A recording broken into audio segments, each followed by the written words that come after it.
anticipate some of the questions and do a little inspiration stuff and that sort of thing.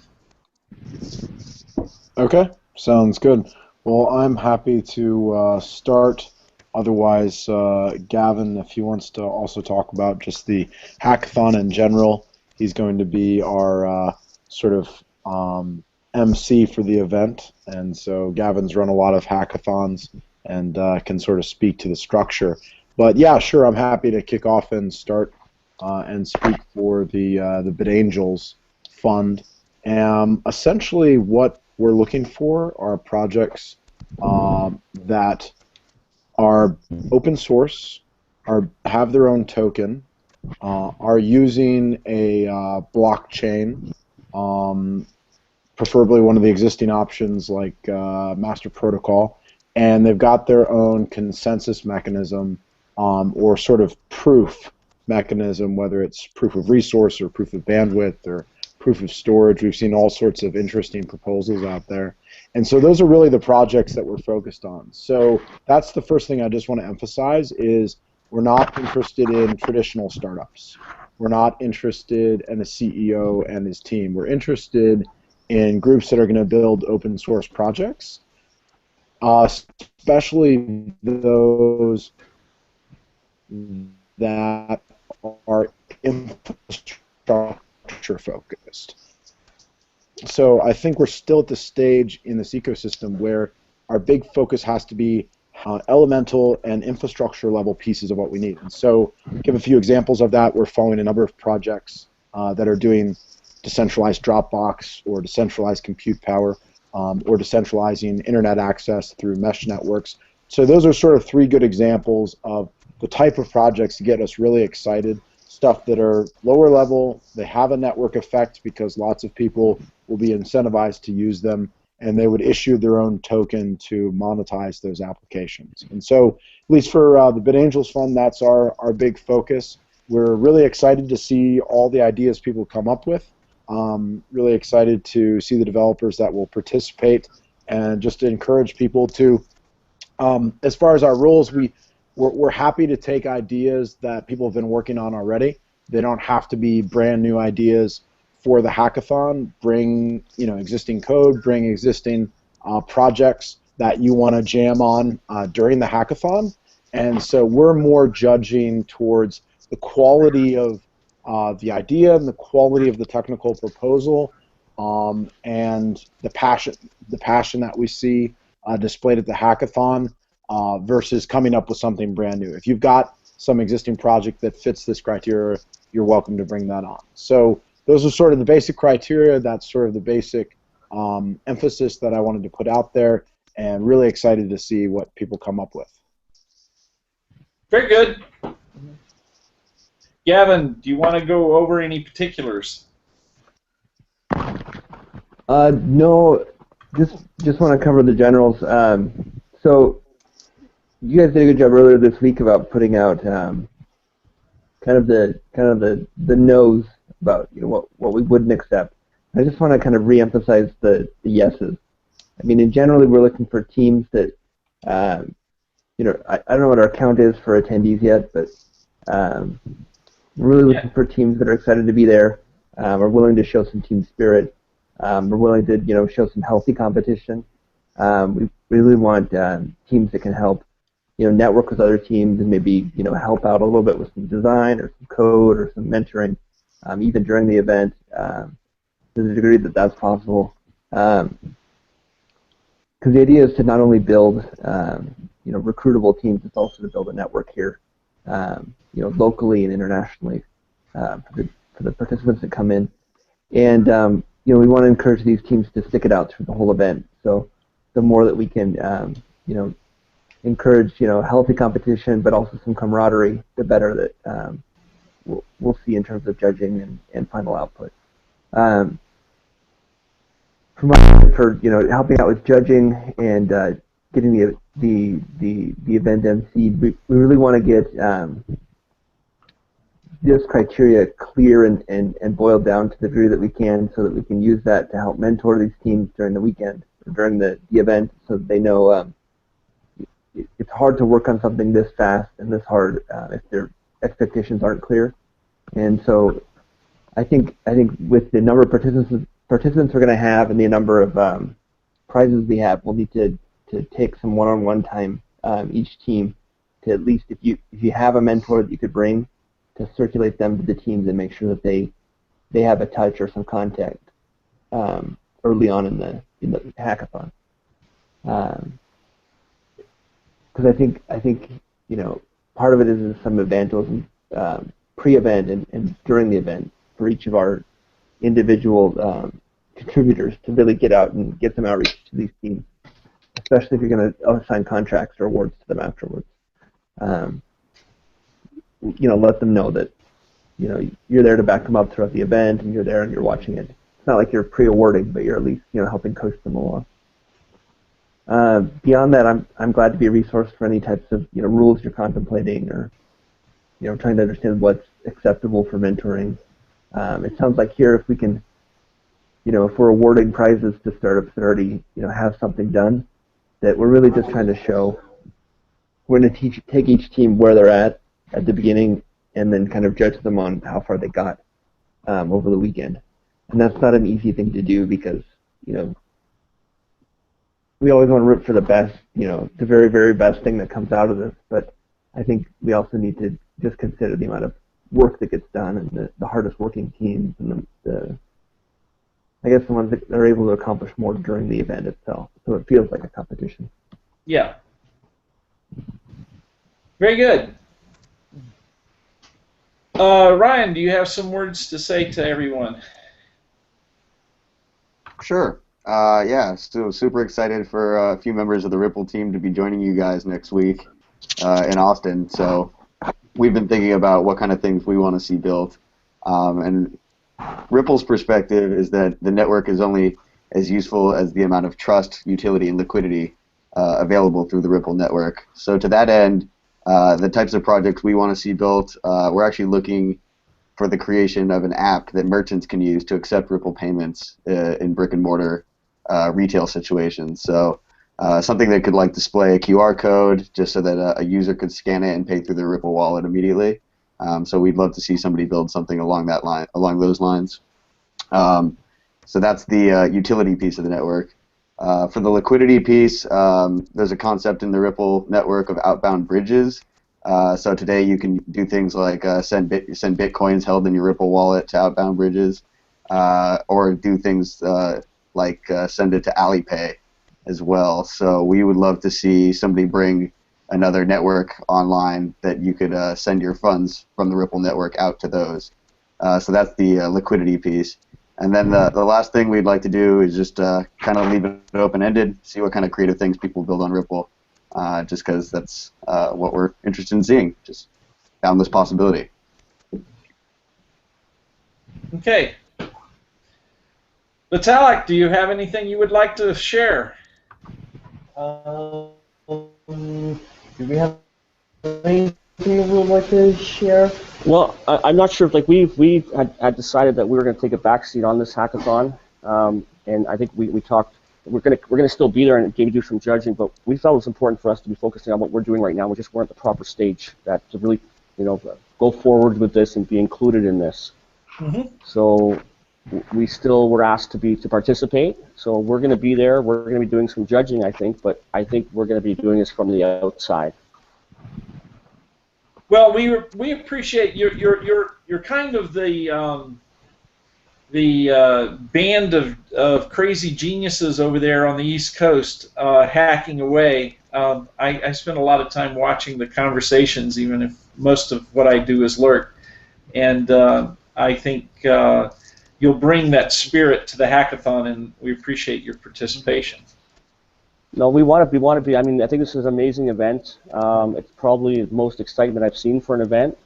And we're planning our real get out there party in Toronto when we do our next conference. We're going to be doing a hackathon as well, so perhaps there can even be some carryover for what happens here to the next level with these teams. And we're really excited to be setting up structures like I've got in Toronto. We're setting up an accelerator space to focus on cryptocurrency 2.0 technologies. And I think these hackathons are a great way that all of our companies are going to be able to find some great talent. Well, very good, guys. Well, if anybody has any last words, or are we gonna we'll call this quits. I'll put this out onto the into Ripple and that sort of thing. If there's anything that gets generated back, then maybe we'll try to do another one of these impromptu ones later. And we just look forward to all of you all and all of the participants to come and hack away and do something great, change the world, be disruptive. Okay. Looking forward to seeing you guys next week. Great. All right. Thank you, Paul. Thank you, guys. Thank you. Take All care. right. And if you want Paul, we've got, I think, Craig available if you want him to speak about the master protocol resources that'll be available for the participants. Yeah. Bring him on. I've just given you his email if you can invite him. Yeah, sure. Let's see. Okay. We'll do that real quick. Cool. How you guys doing today? We're doing fine. How are you? Quite well. Good. Hey, Craig, we've just been going through details for the hackathon. I've talked from BitAngel's perspective on the prizes we're offering and the type of projects we're looking for. Just hoped you could chime in. We're recording this, so it'll get broadcast later, and Paul will edit out the dead parts. And hope you can just sort of speak to the resources that folks have if they want to hack on top of the master protocol. I know you've made that write-up, and Paul is saying that it's going to be posted to the website here momentarily. Okay, great. Well, beyond the write-up, we've got a new URL going up, hack.mastercoin.org. And on that, we're going to be linking to resources such as the wiki, the various GitHub repos, and any directions or instructions that the developers have put together to make it a little bit easier for people to understand not only the spec, but the libraries that are available for use. That's being done over the course of this weekend, and we hope to have that actually up and live on Monday. Okay, great. And is there sort of any color that you can give to developers that are sort of first getting into the master protocol, the places they should go, the URLs they should visit to find the different resources? Definitely. Mastercoin.org, the main site, has a lot of links to resources. The wiki itself has been updated on a regular basis, so anything at wiki.mastercoin.org will provide links all over the place. Now, if you want to get updates on the current status of how development has looked, there is the Google group for the developers. That's actually a long URL that I can probably send around. But beyond that, of course, the blog posts contain narratives of all of the things that have occurred over the past several weeks, so people can also follow the progress of what's been worked on and what is fairly stable versus what is entirely still in the conceptual. Very good. Sounds great. And you and a number of the team, I understand, will be there in person for the hackathon. That is correct. I know myself, Adam Shamley, Ryan Keenan, and Fez Khan are all planning on being there. I think that list is actually longer than just the four of us, but several of the engine guys will be there for assistance for the developers if they have intermediate questions while they're working. We don't want to take away too much from the distributed exchange coding that's actually going on that week as well, but there will be resources available for any questions that any developers have. Sounds great. Any questions, Paul? Nope. Not on my end. All right, guys. Thanks a lot for your participation. You're going to be the ones that make this thing great. We're really looking forward to it. This is going to be a really exciting hackathon. Yeah, we have people coming in from Germany. We have people coming in from Israel. We have people coming in from Argentina and Spain and seems like some Uruguay random. Wow. So this it's really rather amazing. So yeah, that's great. And Paul, I also wanted to offer some details on the big contracts that the BitAngels Fund is offering, because I know that's a lot of the interest being driven by people is the big dollar amount. And so just to get into those details a little bit, essentially the BitAngels Fund is going to be looking for the 4 top most compelling projects that come out of the hackathon. And the way we'll be committing to those is we want projects structure themselves, as we've mentioned, open source and have their own token, and to hold a Kickstarter sometime after the hackathon where people that support the features that the team is developing can contribute to that Kickstarter type of funding. And so what the Bit Angels Fund is doing is it's committing to those future Kickstarters for the 4 top projects.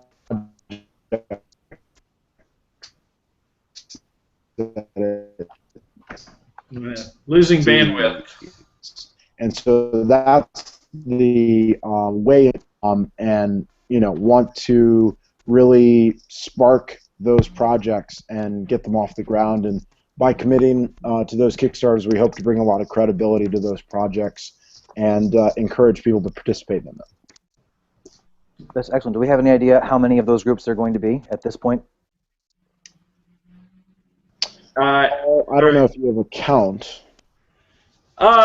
No, there's a real problem in this community with paying for tickets ahead of time.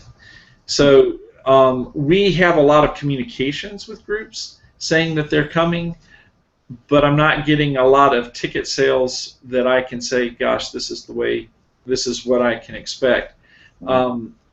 From talking to some other individuals, that ran other conferences and other Bitcoin events, apparently 48 hours beforehand is when sales begin to pick up, and in the last 24 hours you will get half of the sales in ticket purchases. So it ends up, we're either going to have a really small, amazing group of people programming from around the world, or it's going to be big, and I just really can't tell you. It's going to be exciting either way. I know a lot of the teams that are coming, and I've heard about their different projects. I'm excited to meet those folks in person, and from what I can see, it's going to be some amazing teams. Yeah, and we should be able to also have a significant number of remote developers as well. So even beyond the physical developers, Right. Because this is all about bringing people into the Bitcoin ecosystem and developing, world-changing applications. And there you go. Hey, John, Paul, just an idea to firm up these numbers this week. What you can do today or tomorrow is to put out another call to the groups that have expressed interest, and just let them know that there's some tickets that are available via scholarship, and just so that if people are wanting to come but the price is possibly a barrier, you can just get a sense of that. Yeah, well, it's only $100, and in all reality, anyone who wants to go to the hackathon and that's the only thing they want to do, they don't have to pay anything. They can just go to the hackathon. So price shouldn't be a barrier to anybody because nobody has to buy anything to participate. Okay. If the community knows that, then awesome. I mean, I don't know if the community knows that, but it's true. I don't believe that they do, actually. I believe that they think that it's part of the registration. We have a couple of spreadsheets internally at Mastercoin of, I guess, hackathon passes that were there. We may want to make it a little bit more clear to the community that there is no cost to participate in the hackathon itself. Yeah, the only problem there is I can't let them participate in anything else because of the cost that incur from the venue. But I figure $100 is a pretty low price. But if that $100 is a barrier, it shouldn't be, and so we should make sure that that's more clear. Okay, so Paul, that's what I'm saying is, for a student, $100 could be a considerable amount. Yeah. Or a younger developer. So we should let them know that scholarships are available, and the scholarship means that they can come to the hackathon, but it's limited only to participation in that. That way you have a little bit of control. You're able to firm up the numbers more. And yeah. I'd be glad to scholarships if we need to make up the difference. I'll put that up. Okay. Sounds good. Okay. John, did you want to say anything? Nope. Just been here listening to everything, so I kind of know what to expect. Okay. I do All have one quick question, not to make this run any longer than it needs to. We've got the folks from Ethereum there, we've got the BitShares folks, we've got the Ripple folks, etc. But part of the criteria that I've seen so far is creating tokens using the master protocol. I'm curious what the criteria and rules are going to be with the involvement of the other groups. Well, that's true. They vary for the other groups. I mean, if you listen to what Ripple was talking about, it may not be as much a Bitcoin 2.0 architecture. But on the other hand, Ripple allows you to transfer dollars over their network, so it could actually be a 2.0 application to accept Ripple at a brick and mortar. So I don't know. That's kind of an unknown. The way David phrased it early on is he was talking about tokens, and he was talking about the 2.0 architecture in a more general sense. I'm pretty sure you could do most everything. You can meet those criteria without literally being in the Mastercoin protocol. Is that not true? And then that's actually my question: is if we're going to have different groups giving out different prizes, there will be some contestants that may actually have overlap between the two. We probably should have a conversation with those other groups to make sure we're all on the same page, so we're not, in essence, fighting over good implementations. Yeah, well, I would encourage all of you to be open-minded on the implementation protocols, because if I were to build something with colored coins and it did, I don't know, implemented autonomous vehicle fleets across the city without a central corporate entity, I would claim that whether that's colored coin or master coin, that's an implementation detail. You're in 2.0 and you could do it either way, and I would encourage you guys to accept that if that was really the incredible app, because it could be ported to Mastercoin. Whether you convince them to go to Mastercoin when they go to market or not, it shouldn't impact the quality of the application. Does that make sense? It makes perfect sense. I just want to make sure that the Ethereum guys, the Ripple guys, everybody else are on that same page. Well, are y'all on the same page? Yeah, I think we're on the same page. We want to just see the creative stuff that folks come up with, and for our particular prizes, they would need to be implemented on the correct platform. But as you said, we want to sort of also think outside the box, and if stuff is implemented on other platforms, then my view is it'll get implemented on the rest of the platforms as well, depending on the technical needs of the project. Yeah, and I would really encourage you to not necessarily, I understand bonus points for being Mastercoin all the way, but if you're the guy that can fund the next great thing, I would hate to see you ignore it solely because they chose in the hackathon to pick, I don't know, something more generic or whatever, particularly if it does fit in the Mastercoin.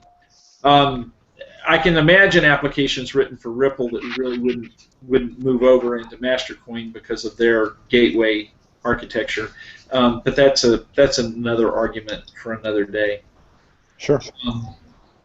No, we just want to see great projects, and definitely want to see people adopting more broadly this new model of emulating Bitcoin with storing their records in a blockchain or some sort of distributed database, right? Using open source, using their own token to monetize those particular features, and having a consensus and proof mechanism. And if you have those four things, then we can work out what platform makes the most sense based on the technical approach. Sure, absolutely. Yeah. Okay, guys. Great. All right, we may have another one of these. Okay. Sounds good. Happy to jump in. Yeah, look forward to it. Okay. Right. Talk to y'all later. All right. Thanks, guys. Bye. Have a good one. Next week. Bye.